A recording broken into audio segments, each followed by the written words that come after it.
knitters of Sutton, how ill they are used by the bag masters, we're sorely abused. Derry down, down, down, Derry down, yeah, down, down, down, Derry down.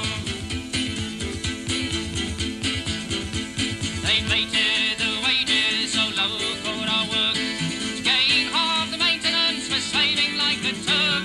We ask for our money, comes paper and string, dear beef and bad mutton and other such things. Derry down, down, down, Derry down, yeah, down, down, down, Derry down, yeah, down, down, down, Derry down, yeah, down, down, down, Derry down, yeah, down, down, down, Derry down, yeah, down. It seems that framework knitting reached Ruddington village in the early 1600s as a form of cottage industry which would have involved the whole family.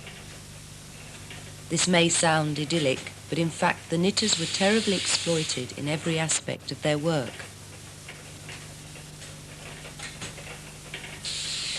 They hardly ever owned their own frames, but usually had to rent from a hosier who would also give them piecework.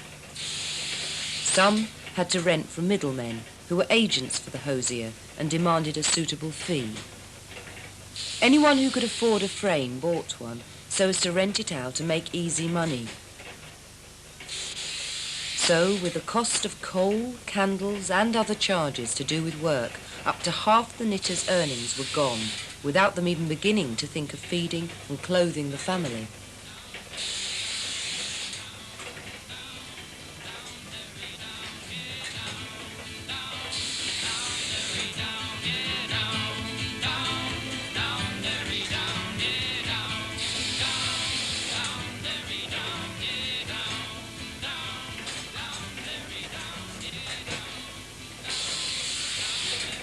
A small cottage room with a hand frame monopolising the space would have been the living and working environment for a family unit of 6 to 10 people. Men and some boys as young as 10 would work the frame while women seamed stockings and sometimes did ornamental embroidery. Even the youngest children would get involved by winding yarn. Light was precious, and the machine would stand in front of the only window to make the most of available daylight. Candles and oil lamps making it possible to begin work before daybreak and continue after dark. Desperate for work and living in extreme poverty, the knitters were isolated and had no bargaining power.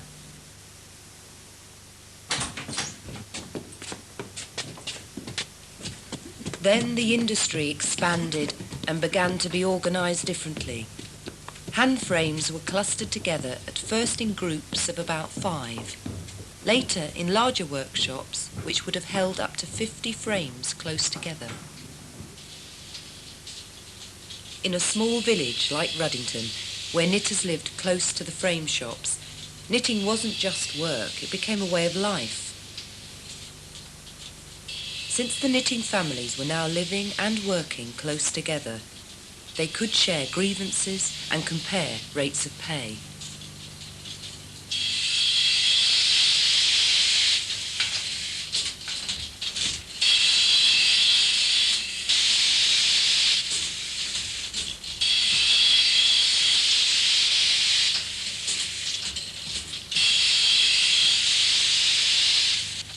An average working day was between 14 and 16 hours long, and candles were an essential light source. A glass bowl filled with water and nitric acid reflected and magnified the candlelight. Knitters started work well before dawn, and in cold weather children would be sent in to light candles under the frames. This warmed the machines and lubricated them ready for work.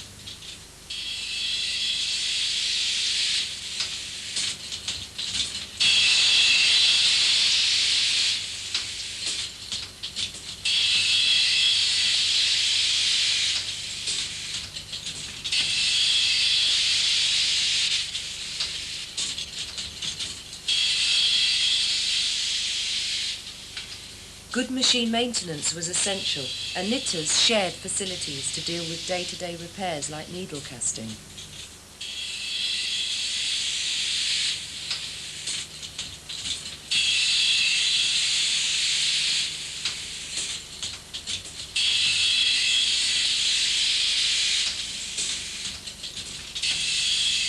The knitters made their own wooden seats, a hollow shape covered with leather straps for comfort. If a knitter moved to another machine, he took his seat with him. The frame was his second home. Everything he needed would hang on, around and under it, reflecting his personality and making his space a strange mixture of sanctuary and cell.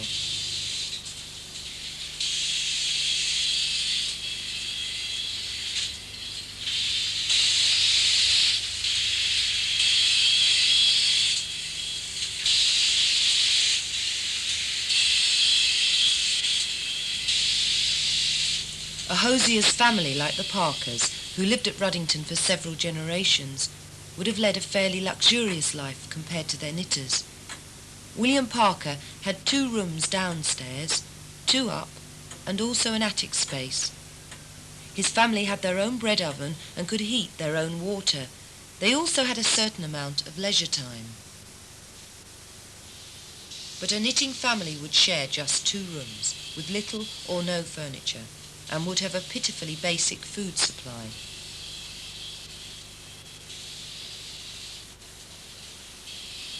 At Ruddington, the workers were lucky enough to have some communal facilities like a bread oven, laundry, and even primitive toilets.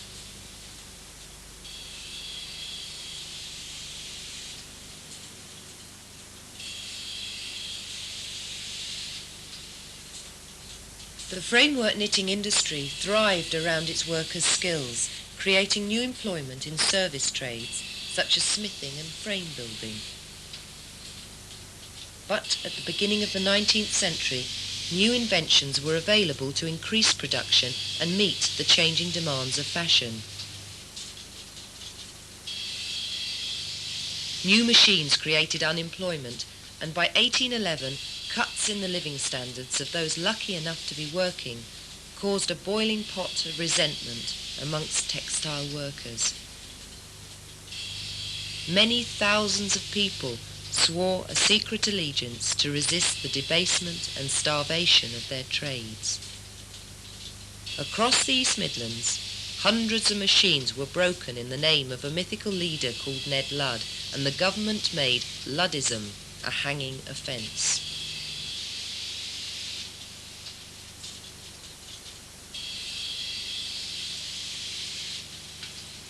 Eventually, power machinery became capable of making high-quality, fully fashioned goods. Framework knitting skills were no longer needed. Ruddington Village is now one of the few places where the history and craft of framework knitting are being kept alive.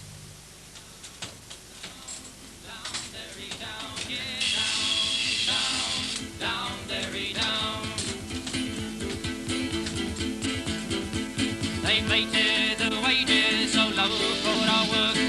Getting half the maintenance, we're slaving like a Turk. We ask for our money, come paper and string.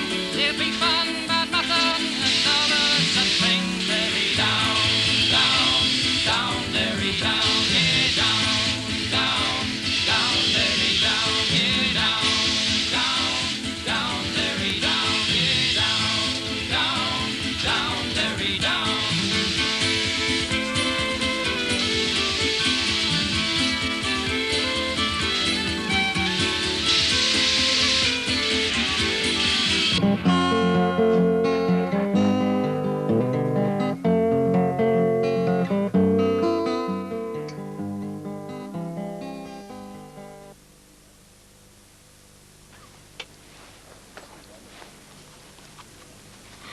I wonder if you've ever considered about the difference between weaving and knitting. In this first slide you can see a man in a suit. It is of course woven.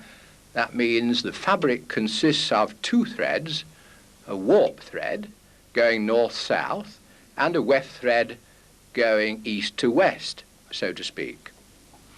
In the next slide, we see another man, this time in a sweater. This garment is, of course, knitted. That means to say it's made of one thread.